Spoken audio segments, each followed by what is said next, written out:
So once again, welcome to the Unshakable Foundation meeting of Cocaine Anonymous.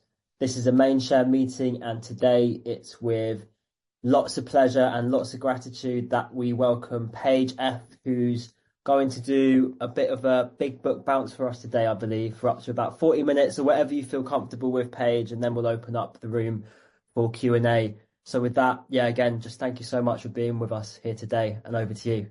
Thanks. Oh, goodness, thank you so much, Isaac. I'm Paige. I'm an addict, and so grateful to be here with you guys today. And what we're gonna do is a big book bounce around. Basically, Young asked if I could give him a topic with a lot of notice, and then I forgot. So I just said, we'll do a big book bounce around and then figure it out later. He's very patient with me, so I do appreciate it. So if you have your book to hand, grab it. Let's bounce around together. Now, if you don't have your book, don't worry about it. I'm going to do all the reading. And for the next 39 minutes and 40 seconds, I'll be doing the talking. So all you can do is sit back and listen, amazing, sit back and listen. Just glad you're here. And if you're even half listening, still glad you're here. You don't have to pay all the way attention to me. So, where's a good place to kick off a big book bounce around? Page 1.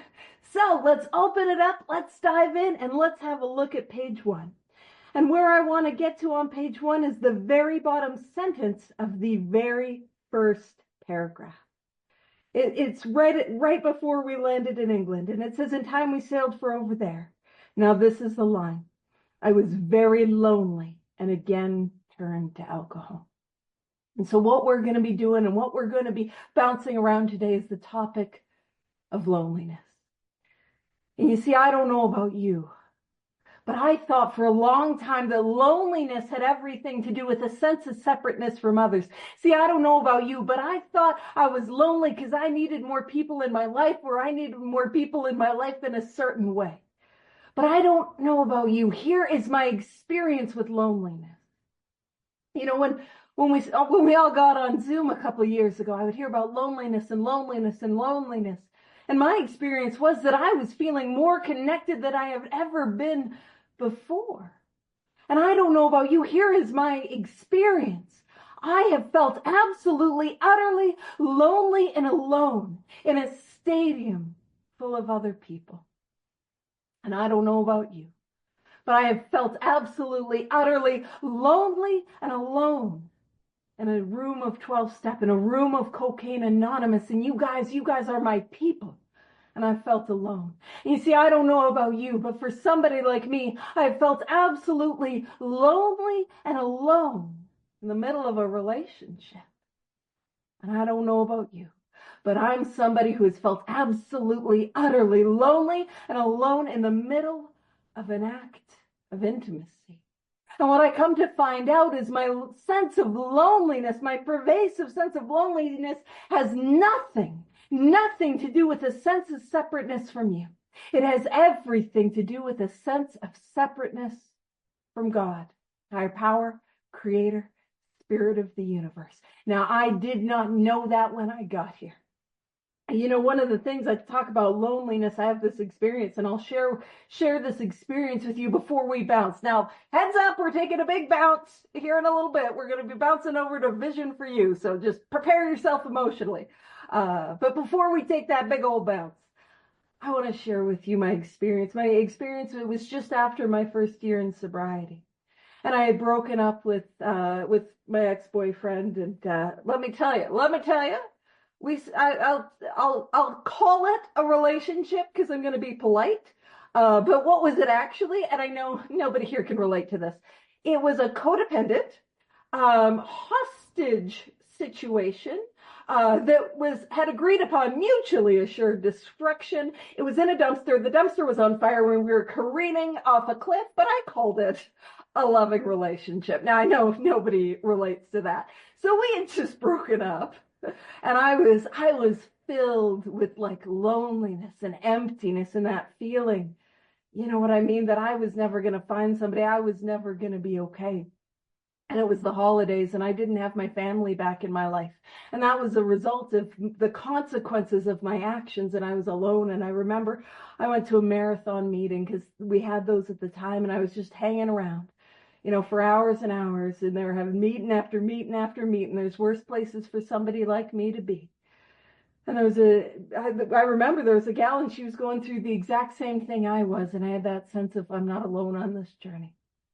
And then there was a gentleman that came in, and I promise you he is more eloquent than I will ever be, and he was a French-Canadian fellow. And he spoke about the difference between loneliness and being alone, and how this gentleman described it. His loneliness is the soul not knowing where it belongs, and where we're going to talk about where my soul belongs is directly in God's hands. But the feeling of being alone is the look in somebody's eyes. You live, you die, they don't care. That look in somebody's eyes, they don't care. And in that moment, I remembered back, I was with my ex, and I was living in a crack house in Lethbridge, like a lady, and I had an overdose as an attempt to end my life. And I remember I came to, and my boyfriend found me, and he left me to go get crack. Now, I'm not throwing him under any sort of bus, because I will tell you, I want to be little Miss Florence Nightingale up in here. Here I am to save the day. But my experience is when this illness is on me. When this illness is on me, I don't have the ability to show up how I need to show up. I don't have the capability to be the person I want to be, the person I need to be, the person those in my life demand of me, the person that in the innermost corners of my being, I demand that I want to be, and I can't do it. And the truth is, if the illness was on me the way it was on him, I would have done the exact same thing. I would have done the exact same thing. And so that is the power of this illness. Let's talk about this illness. So let's take a big old bounce. Let's bounce all the way to page 151 of Vision for You. Big old bounce. 150 pages of a bounce. But I warned you. I gave you the heads up. This is what we're doing. So, and if you don't, yeah, you got it. Book to hand. All right. So Vision for You. Page 151. For most normal folks, drinking means conviviality, companionship, and colorful imagination. It means release from care, boredom, and worry. It is joyous intimacy with friends and a feeling that life is good. Now, if you're a crackhead like I'm a crackhead, you might not fully relate to that. I'm like, it's social. We're all hiding in the same bathroom trying to avoid the shadow people, But what I want to point out about that paragraph is, what am I after? What am I after when I take that drink? What am I after when I take that hoop? What am I after when I pop that pill? What am I after with the substance or substances that are driving me into the rooms of Cocaine Anonymous? What am I after? And I'm after the solution. I'm after that. You guys know that feeling? I take a drink and it's like, I take that hoot and it is like immediately I'm numb, and I am numb in a way that I needed to be numb. Yeah, I take that substance and I get that solution for life. Now, that is for most normal folks. They will enjoy fellowship and friendliness, and it's social. But you see, with somebody like me, I take that substance and I get an answer to the hole in my soul. I get an answer to that question I had probably since I was in vitro. You know what I mean? I get an answer to everything that was missing. And I'll tell you, when I was in vitro, I really could have used a little something to take the edge off. My mom tells me I was in there and I was like holding on to the umbilical cord for dear life. You know what I mean? I needed something. At least that was my experience. It doesn't have to be yours.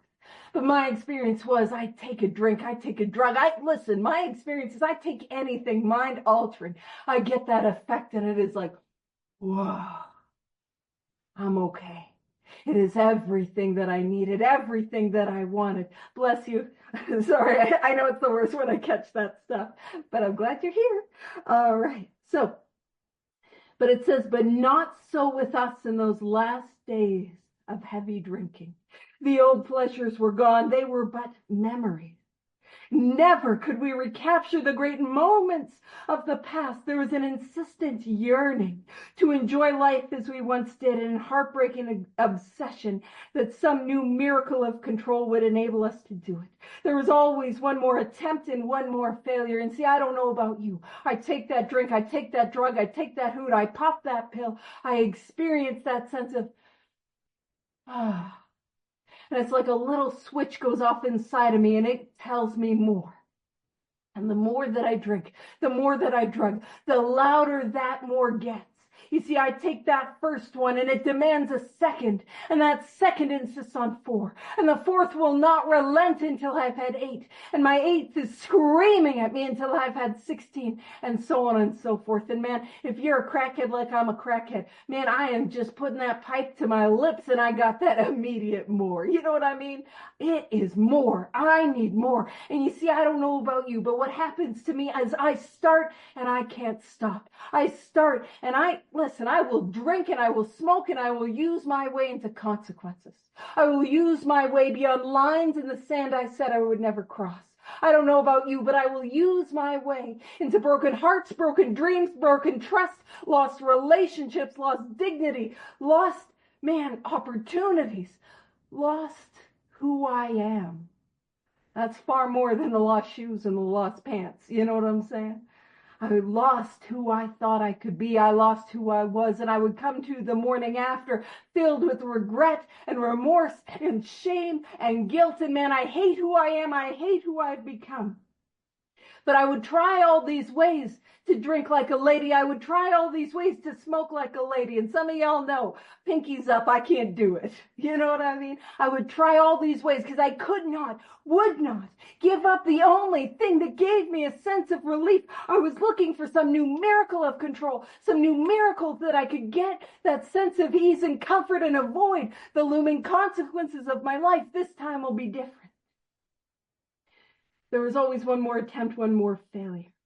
See, it says the less people tolerated us, the more we withdrew from society, from life itself. I started to pull away from those that loved me. I started to pull away from the people I was hurting. I started to pull away from the people. Man, I've heard this said, I was lowering my standards far below the bottom that I could find. You know what I'm saying? I was losing the people around me. And it says, as we became subjects of capital K, capital A, King Alcohol, King Cocaine, King Crack, King whatever brings you to Cocaine Anonymous here today. King Alcohol, capital K, capital A, shivering denizens of his mad realm. The chilling vapor that is loneliness settled down. It thickened, ever becoming blacker. And you see, what is King Alcohol? Or king drugs, or king addiction, capital K, capital A. What is that mad ruler, the mad king that is driving me? Listen, I'm a shivering denizen, a poor little citizen. I've got no power. You see, it is not that once I start to use, I can't control the amount that I take. It is not that once I start, I burn my life to the ground. It is that I know that beyond a shadow of a doubt.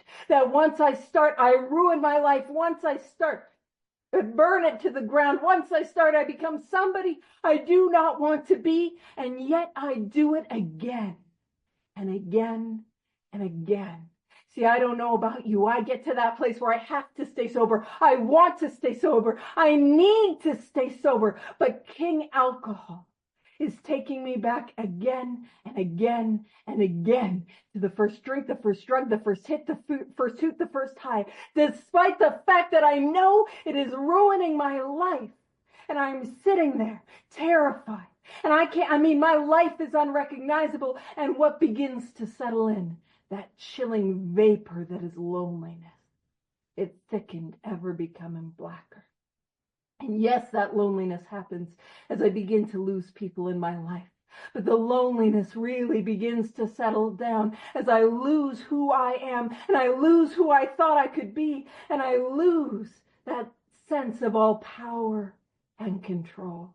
And I can't see my way through that fog of loneliness. It says some of us sought out sordid places, not you guys. You guys are classy folk, but I did. Sought out sordid places, hoping to find understanding, companionship, and approval. Momentarily we did. Then would come oblivion and the awful awakening to face the hideous 4 horsemen: terror, bewilderment, frustration, and despair. See, if instant gratification was so good, how come it only lasts for an instant? I find that momentary relief, and what comes behind it, what is always following it, the train that cannot be stopped, is the hideous four horsemen: terror, bewilderment, frustration, and despair. And do I know what it is like the morning after a binge, the morning after a spree, the morning after a relapse, to look at myself and to look at my life and to be surrounded by terror, bewilderment, frustration, and despair, these four horsemen that I can't overcome. And to say, that's it, I'm never going to do it again, only to have King Alcohol march me back out again. And I meet the four horsemen: terror, bewilderment, frustration, and despair. And it says, unhappy drinkers, unhappy users who read this page will understand. Do I have a fleeting recollection of what this is like? Or has this pegged me between the eyes? And it says, now and then a serious drinker, be right at the moment, says, I don't miss it at all. Feel better, work better, having a better time. I'm happy to be here, happy to be sober. I'm going to meetings. I hear meeting makers make it one day at a time. I'm just not gonna get high, you know? It says, as ex-problem drinkers, we smile at such a sally. And a sally is a joke, but a sally is also a sudden rushing forth of my troops. That, listen, I'm just happy to be sober, man. That is the best that I can muster against the looming threat that is my illness. And it says, we know our friend is like a boy whistling in the dark to keep up his spirits. He fools himself. Inwardly, he would give anything to take half a dozen drinks and get away with them. He will presently try the old game again. And that is an important line, because that is pointing to my step one proposition. And that step one proposition is that I will relapse. I will try the old game again. And I will pick up. I will smoke again. I will drink again. I will pop pills again. I will do it again. It is not a matter of if, but when. You see, a relapse for an addict of my type, somebody who is the obsession and who is the allergy, a relapse for somebody of my type is inevitable.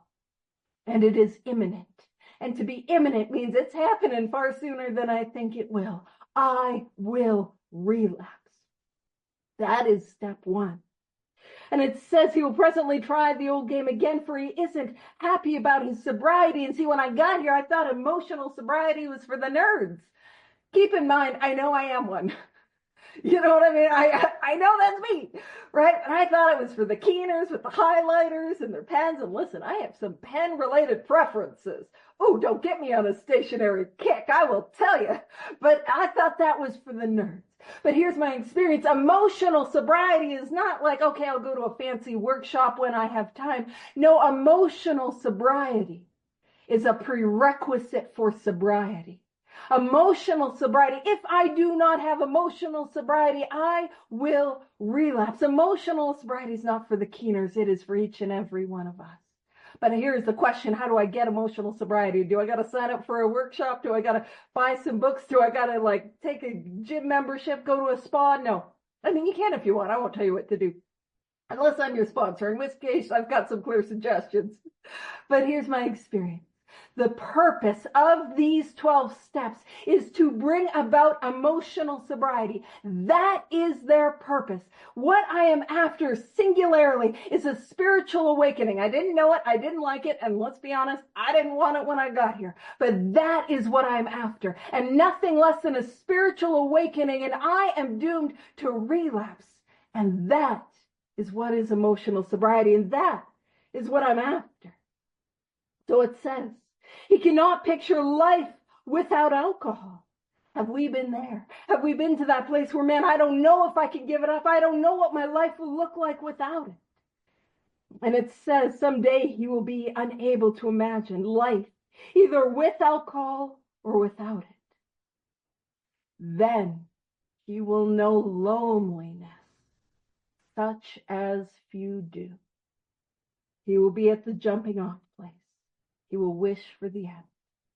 And what I want to point out is that only in rooms like this with people like you Is that a good place to be? And nowhere else in my life, the jumping off place, the wishing for the end, the coming to the end of myself, only here. Is that a good place to be? Now we're going to take another little bounce around. Some of you guys were like, this wasn't very bouncy.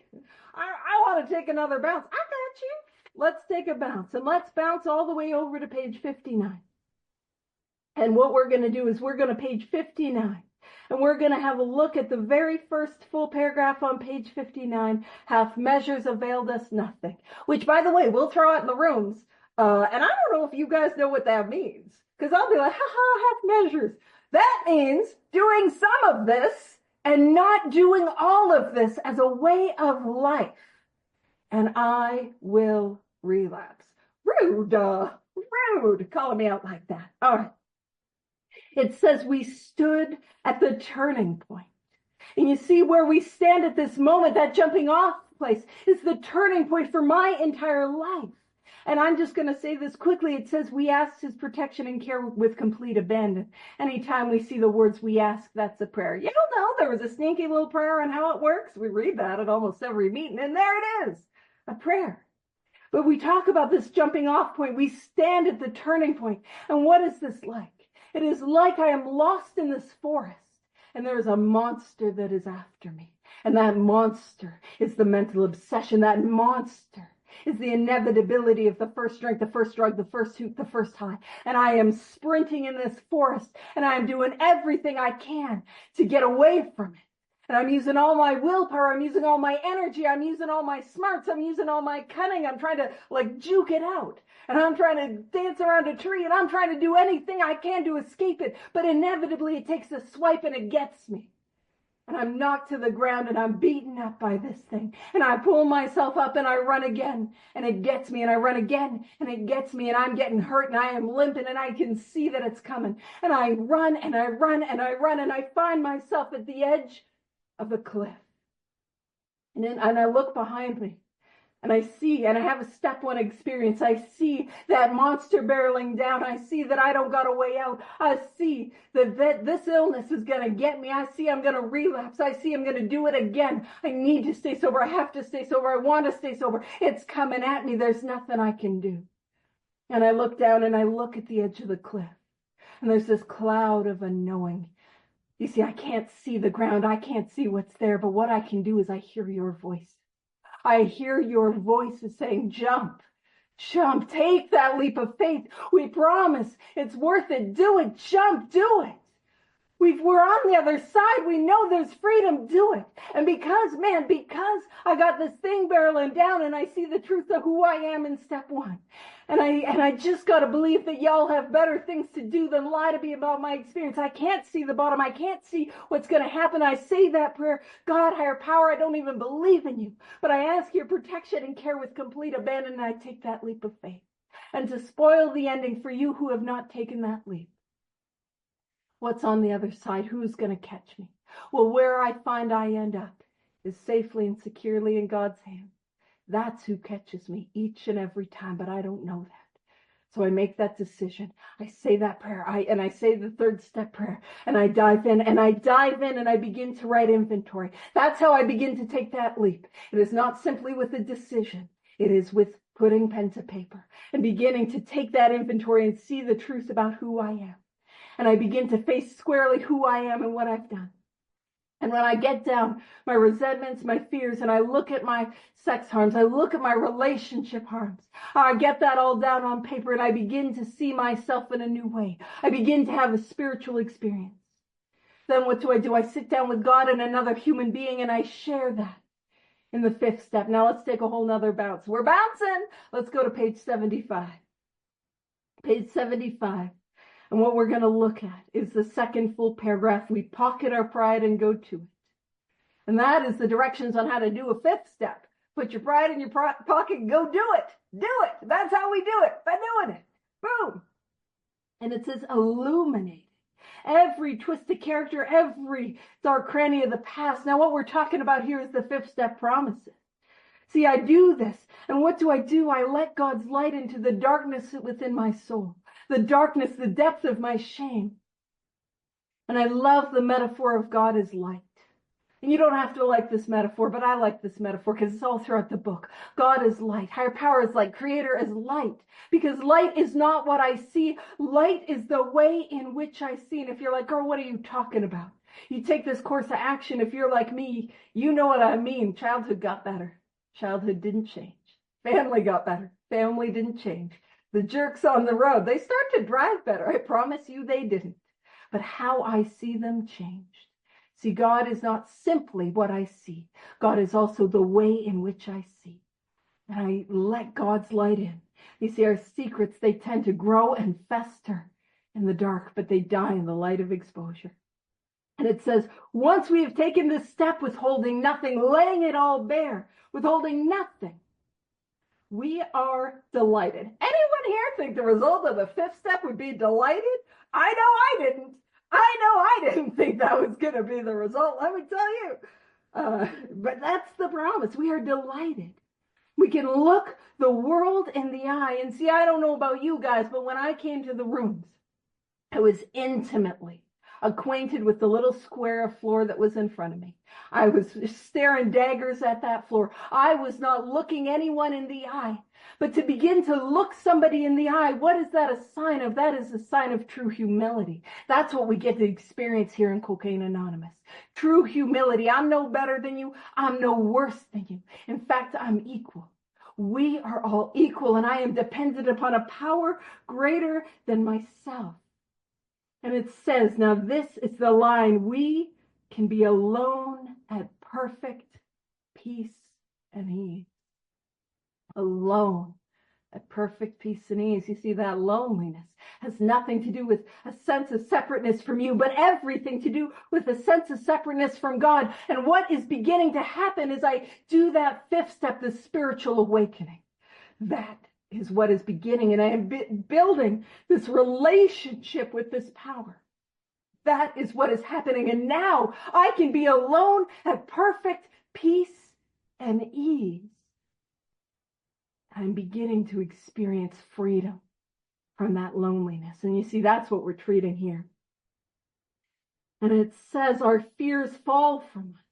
And the most incredible thing about my fears falling from me is I know I didn't do it. I didn't overcome my fears. I didn't kick them in the butt. I took a course of action that, to be fair, I was afraid of. I took that leap of faith outside of my comfort zone, and my comfort zone grew.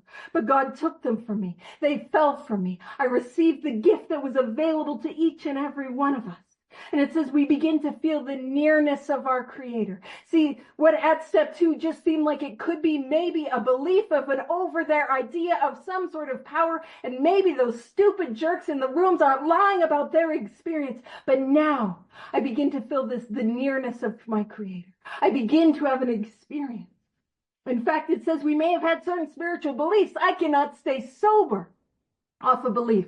I cannot stay sober off an idea. There is no power in a belief. There is no power in an ideal. I need power. And now I am beginning to build a relationship with power. We may have had certain spiritual beliefs, but that couldn't keep me sober. But now we begin to have a spiritual experience, and that's what I needed. Nothing less than that. And I was doomed to drink again. I was doomed to smoke again. I was doomed to relapse. I was doomed to do it again. The feeling that the drink problem has disappeared. It's gone, and that's what it means to be recovered. The mental obsession is removed. I mean, that ties more strongly into the 10th step promises. But girl, we don't have time to go to those today. So stay tuned for the next big book bounce around. Where will we go? I don't know. I'm as surprised as you are. The feeling that the drink problem has disappeared will often come strongly. We feel we are on the capital B, capital H, broad highway, not broad vacation destination. It is a road, and it is a path, and it is a journey. But now I'm on it. See, in step 2, it's like, hey, man, if you're just open to believe that there could be something, if you're willing to search honestly, to search diligently, to seek this power, you can join us on the broad highway. But now we're on it, and here we are walking hand in hand with the spirit of the universe. That's whose hand that I'm in. Capital S, capital U. walking hand in hand. See, I'm not doing this thing alone. I promise you it is not my power. My power does not work. But when I align my power with God's power, and how I do that is a rigorous application of the 12 steps in my life, there's a change that happens to me that I didn't earn and I didn't deserve. And I go out from there and I do that quiet hour. And I see who I am. And I become willing, and then I ask this power to take away the things within me that are standing in the way of my usefulness to God and to my fellows. And actually, I feel called to talk on it. Page 76. Man, I don't really have time, but I feel called to talk on it, so we're going to talk about it. Don't worry, I'll land the plane on time. 10 minutes. I see it. All right, so the 7-step prayer. My Creator, I am now willing that you should have all of me, good and bad. And the reason I feel called to talk about this is so often when the power of God is simply an idea, is simply a conception, is simply, let me tell you what I think about God, I don't have an experience. But at this point, we are having an experience with this power. And this experience illuminates the unconditional love of the God that is available on offer. I don't get good to get God. If you're like me, you've done things that you were ashamed of. If you're like me, you shared things in your 5th step you never wanted to tell another human being. By the way, if it would be helpful, I could share all of those with you guys now. But what the 7th step prayer is saying, and what my experience with the 7th step is, it is not I get good to get God. I be a perfect little angel so God will like me so I can get an ounce of worth and validation. No, what is on offer is a God that meets me in my guilt and in my shame and not despite of the worst things I've ever done, but meets me right there. Meets me right there. I don't have to get good to get God. God's going to meet me where I am. That is the God that's available for all of us, good and bad, and more powerful than a God that loves me, a God that wants me, and exactly as I am, more powerful than that. I pray that you now remove from me every single defect of character which stands in the way of my usefulness to you and my fellows. Grant me strength as I go out from here to do your bidding. This is a power that is going to use me, and not in spite of the things that I've done, but because of it. You see, I don't know about you, and this is a whole other big book bounce around. This is a whole other tangent that I'm on, but I got to get us to the last page of the big book bounce around. So I'm going to try to shore this up pretty quickly. You see, I don't know about you. Who I am, I want to shove in the deepest, darkest recesses of myself. I don't want to look at who I am. I don't want to look at the things that I've done. And I feel, and I don't know about you, I'm the sort of person I will wake up in the morning and feel like the biggest waste of space, that I am a waste to those around me, that I am utterly useless. Useless. That is who I am. And that is how I feel when I wake up and I'm not connected to this power. Useless. But I have a God that will use all of me. You see, if I am relying on my power, I am living in an economy of waste. Nothing gets used. It all gets wasted. It is all garbage and useless and pointless, and I suck and I shouldn't even be here anymore. But you see, when I'm relying on this power, and how I do that is these 12 steps is a way of life. I'm in the economy of grace, and it all gets used. It all gets used. Nothing gets wasted. The worst things I've ever done, the most stubborn defects of character, the depth of my shame, the depth of my failings, man, it all gets used and converted to good. And I get to use it to help another addict, another alcoholic, just like me. And actually that ties in almost a natural segue, like I planned it. We know I didn't. Let's go to page 89, working with others. And here's how. And it says practical experience shows. And I love this practical experience, our experience, not an intellectual idea. None of this is about what I think, I know, I believe. All of this is about what I experience. Shows that nothing will so much ensure immunity from drinking, immunity from relapse as intensive work with others, other alcoholics, other addicts. If it's not intensive, I'm not doing it. I always tell my sponsees, if I'm not at least a little inconvenienced, I don't got enough sponsees. If I want permanent, contented sobriety, now keep in mind, it will not be permanent if I do not have emotional sobriety. It will not be permanent if I am just trying to not drink today and not use today. If I want immunity from drinking, I have got to sponsor others. I've got to work with others. Intensive work, taking them through these steps. It says it works when other activities fail. This is our 12th suggestion. Carry this message, the message that is contained in this book, the message of the transformation from hopelessness to hope. These 12 steps is outlined in this book to produce a spiritual awakening. This message to other alcoholics, to other addicts. You can help when no one else can, and that is the economy of grace. We get to help other people that nobody else can. We get to be of use to others we get to help the hopeless. We get to be agents for God. We get to help those who are doomed to die. Man, we show up meetings of Cocaine Anonymous. That's hospice care. It is hospice care. And we get to show up with new life, a brand new life, a way out, man. That's what's on offer. You can help when no one else can. You can secure their confidence when others fail. Remember, they are very ill. Life will take on new meaning. See, I don't know about you, but when I got here, life was pretty meaningless. Life was pretty hopeless. Man, I was the biggest piece of garbage that ever lived. There was no point to my existence. I didn't want to be here anymore, but it's got new meaning. To watch people recover. To see them help others. Man, it's going to say to watch loneliness vanish. That was everything that I was looking for in the bottle. That was everything that I was looking for in the pipe. That was everything that I was looking for in the pill. In Cocaine Anonymous, we talk about the God dope. Now, the God dope, I don't find at the end of I do. I find it at the end of myself. I find it when I come to the end of my ideas, my skills, my way, and I surrender to this course of action, and I go carry this message to another person. I promise you that everything that I was looking for, the thing that I needed in vitro, that missing piece, that thing that I was trying to get from a hoota crack, I was trying to get from pills, I was trying to get from booze, everything that I was looking for, I find it in carrying this message to others. This message to others, to watch loneliness vanish. Not only is it gone from me, I get to see it happen to others. I get to see the light come on in their eyes. And it says to see a fellowship grow up about you.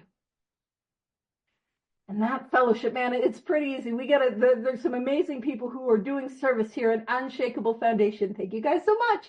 So I got to hop on in, you know what I mean? Hop on in and talk for about 40 minutes. I can see the time. We're landing. But there are people who made this meeting possible.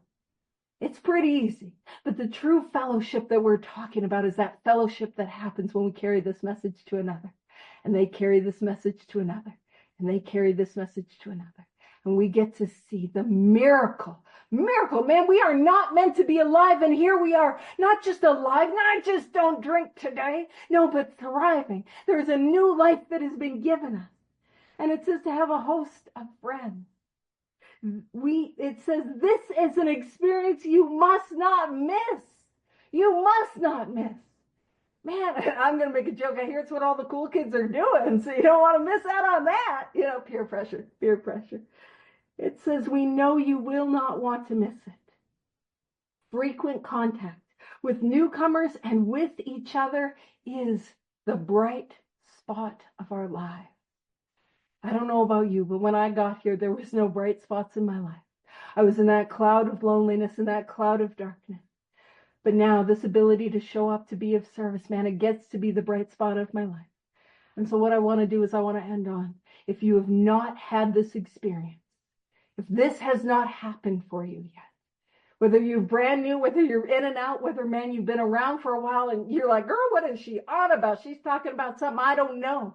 What I want you to know is this experience is available to us all.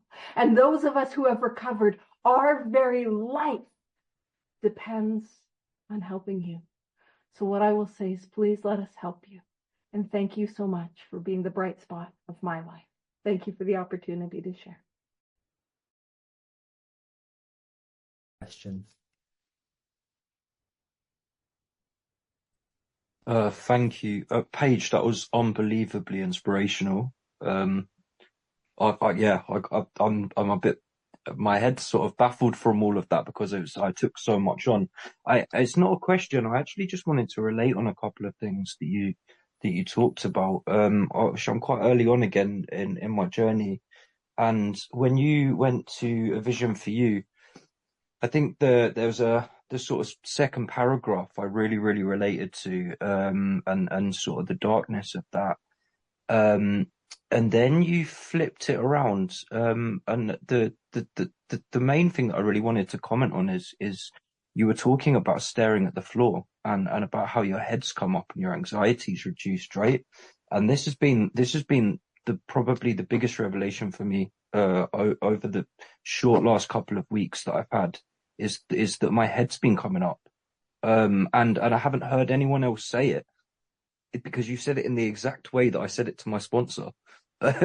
So just hearing that from you, I just found really powerful. And just the last thing that I quickly want to say is that I've written down something that you've said, which was that I don't need to get good to get God, and I added to it, I need to get God to get good, right? So I'm going to take that away from me from today. Paige, I just really wanted to say thank you for that because it was really inspirational. Thank you. Thank you, Seb. Great to hear you. Sarah. Hi, Paige. Thanks for your share. My name's Sarah. I'm an addict. Like Seb said, that was amazing. I actually turned my camera off for a minute because I was in tears, and so yeah, that was brilliant. Thank you. My question for you: you clearly have a really strong connection with your higher power, your God, whatever you choose to call it. I'm struggling with a decision at the moment. I'm struggling to understand what is my will or how I know what God's will is, how I can sort of determine what the right decision to make. I wonder if you have any tips on how you understand your God in that sense. Thank you. Absolutely. There's kind of three things that I sort of from my experience, that I do or would recommend or suggest. The first is, oh, it's going to be inventory. I just realized I'm wearing the hoodie. Inventory behooves me. So I am a big inventory gal. I pen to paper it. The other thing that you could try, and I don't recommend this for anyone who has had a history of delusions, not our regular delusions, but psychosis, that sort of thing, is a meditative technique known as two-way prayer. And it was what the Oxford groups did. And if anyone's interested in that, I can put some info in the chat. I'll need to be reminded because I have the attention span of a gnat. But two-way prayer, it's essentially where you would, ask your higher power a question. Come into a place of meditation after doing some spiritual reading, and then it is a discursive meditation where we write whatever comes to mind. And that is a way that those original members would get guidance. Now, after that, you spend some time in union, conscious contact.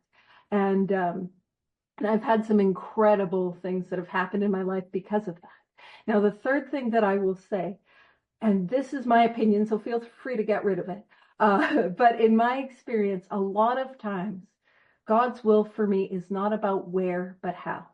It's not about whether I get this job or that job. It's not about whether I date that person or that person. It's not about whether I move here or move there. It is about how I show up. Because if I can show up with the posture of my heart, focused on what I can bring and how I can give, man, it doesn't matter where I go, God's going to be there. And so hopefully that's helpful. And if it's not, I'll help you write some inventory on me. Thanks, Paige, and thanks, Sarah. Great question. George. My name is George, and I'm an alcoholic, and I just want to share some good news with you guys that a lot of it I feel like is from Paige and Howard's encouragement from their big book studies. Sorry, you can ignore that. That was a mistake. Okay, thank you. And I was volunteering at the at the recovery center where I was a patient, and I really got frustrated. I volunteered for 2 years. I really got frustrated. Nobody was getting sober. 12 men asked me to be their sponsor, and I was only able to get one man through the steps. And I was really frustrated, and I just quit and had to take a break. And I've been going to Zoom meetings since then, and you guys have inspired me. And so I went back and I got another service position on Monday nights there. And while I was at the end of the meeting, I always tell all the men that if you need a sponsor, come up and I'll give you my number. I'll take your number and we'll give it a try. And before this happened, maybe a month ago, I was giving away big books, and I put my number in there to see if somebody needed a sponsor or a sober friend, they could look. Maybe they'd see that number.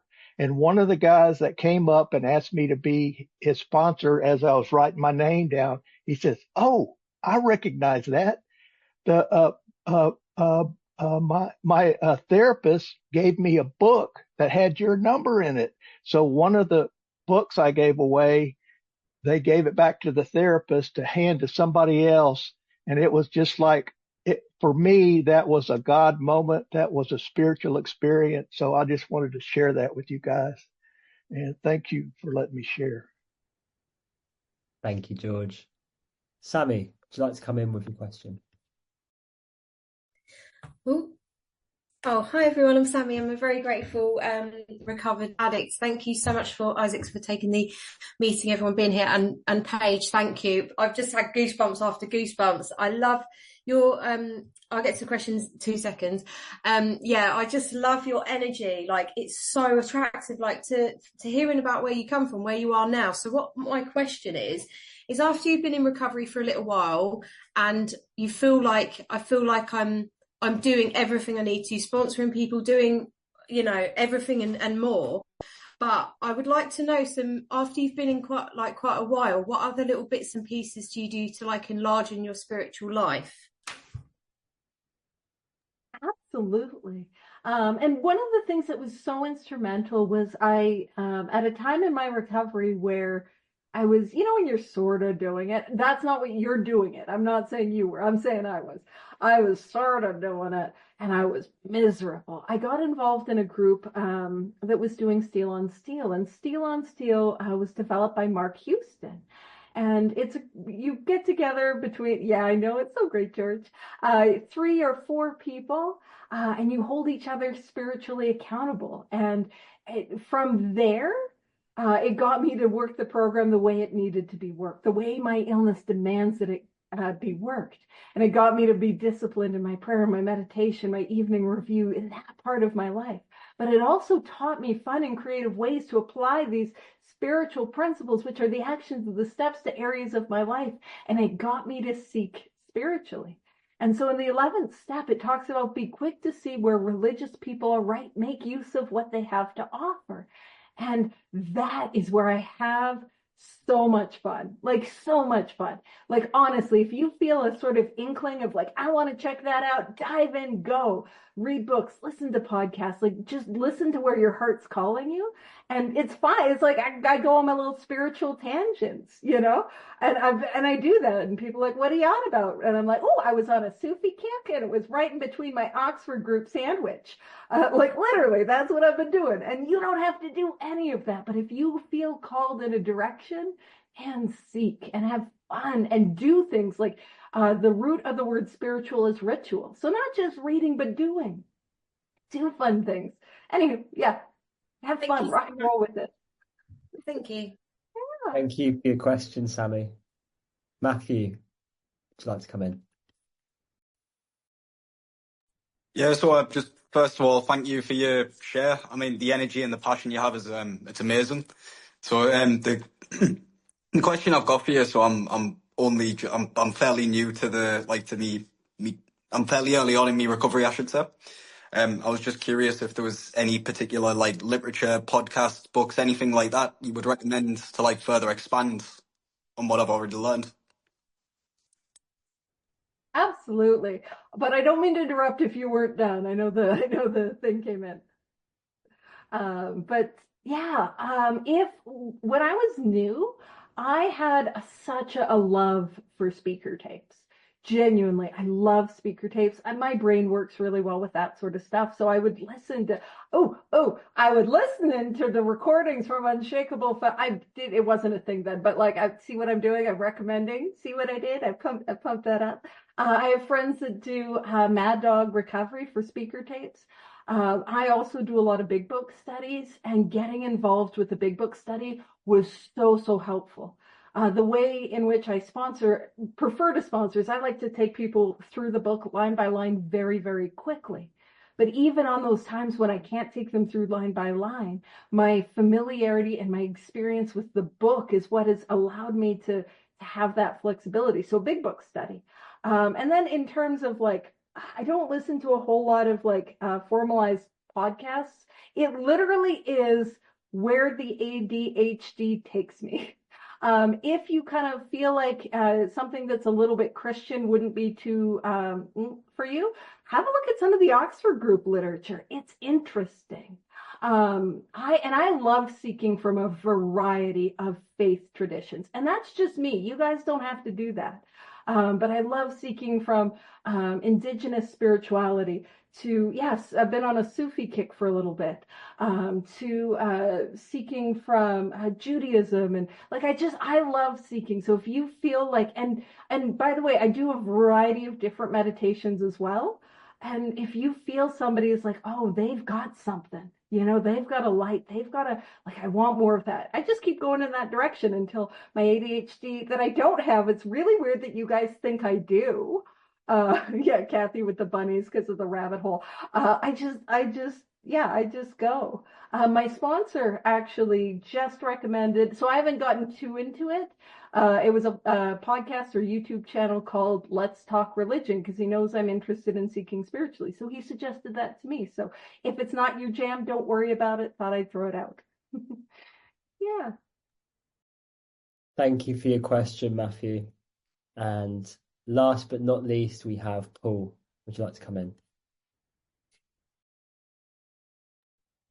Yeah, thank you so much. It's a lovely meeting, and thank you so much for sharing everything with us, Paige. And you're so sort of inspiring, and you're so sort of lit up and that as well. And like, I'm fairly sort of new in, and yeah, my question is like, did you sort of have a spiritual awakening like pretty much straight away? Because I've just done my 4, 5, 6, and 7, and like I had this really weird thing that I didn't get last time that I was in recovery, and it was just of like all of the shit that I've done in the past it was almost like I meditated when my sponsor went out of the room to write me a letter, and it was like I started meditating and I saw all these things that I'd done that I didn't even know that they were there, and half of the things I didn't even remember doing, and it was like God was sort of just like putting them all in front of me. It was almost like video form. And, and then I came up with some more things that I sort of wrote down. And I don't know if it was like exactly what it was, but my sponsor was saying that it was like God sort of clearing it. So that I could just hand it all over and just sort of leave it behind and move forward. And, yeah, that was my question really was, like, did you like feel it did you like have a spiritual awakening? Like, was it like quite prominent and that, did it really stand out to you? Beautiful question. And I love your sponsor's assessment of what happened. I'm there. I hear that. And absolutely. And so when I first got into recovery, I was doing recovery, not how I was doing drugs. I was sipping. Do you know what I mean? And I wasn't getting that same effect. I've got to go after this thing the same way I went after alcohol, the same way I went after drugs. I got to go at it. Now, so I didn't start by having a powerful experience, but I have since had very powerful experiences. And I'm a big believer that I didn't stay well on one drink. I couldn't stay well on one hoot. I couldn't stay well on one pill. I can't stay well on one experience. The experience that I have or had, 3 years ago isn't going to carry me today. I've got to continue to seek them. So yes, I have had very powerful ones. And two things that I would say is the experiences, because I need more than one, that I have are absolutely none of my business. And that I should never, not once in my life, did I doubt the power of God. Now, if you guys had drug dealers that I'll be there in 40 minutes, we didn't doubt the power of that, despite the fact there was no evidence that they were going to show up. You know what I mean? To not doubt the power of God's short. And that's not what you're doing, by the way. But when we talk about experiences, sometimes it's like, well, I can't expect to have one like Bill. Nonsense. If I go after this the way Bill went after it, I'll have an experience. It might not be like Bill, but man, I've had one like Fitz Mayo, our Southern friend. I've had experiences and they're real and they happen. And I just got to do the work quickly and thoroughly to get there. So yes, and there's more for you. That's the message. Heck yeah, and there's more for you. Beautiful. What a great way to end the Q&A. Thank you, Paul, for your question, and Paige for taking the time to answer those.